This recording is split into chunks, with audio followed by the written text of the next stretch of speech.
by the majority leader and the deputy speaker. The turn of events breathing life to speculations that there could be trouble in paradise for Kenya Kwanza, as our senior political affairs reporter Ibrahim Karanja now explains. Let me, Mr. Speaker, make it clear.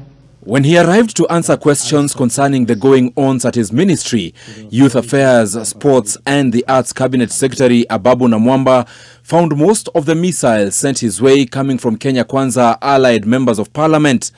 From the leader of majority in the House, Kimani Ichung'wah, to Deputy Speaker Gladys Boss, it was evident that all is not well within the ruling coalition.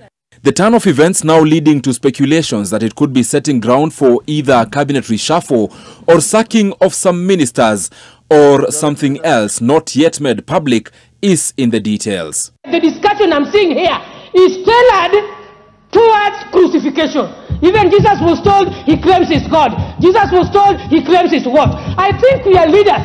Yet Kenya Kwanza members of parliament are playing down the matter. The president from the onset gave us opportunity to critique and, genuinely give opinions that can shape his government.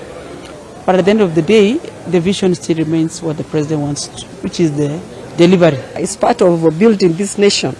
And whether I'm in Kenya Kwanza or I'm not, if I see something is not headed in the right direction, I just say this one is not headed in the right direction. That does not mean that we are fighting. I'm just correcting you. Whether it is MPs purely conducting their oversight mandate or there is actually more than meets the eye in the Namwamba storm is something to ponder.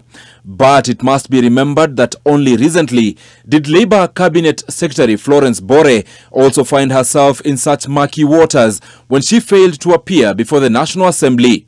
The call for Bore's head on a silver platter was led by the majority leader himself, a man who is the link between the executive and the National Assembly. We shall not allow any cabinet secretary, however powerful you think you are, however mighty you may perceive yourself, to hold the people's representatives with contempt and the institution of parliament. Beyond the instances where the cracks within paradise were only seen in a parliament versus executive front, members of the executive have by themselves outrightly read from different scripts, even publicly disagreeing in several instances.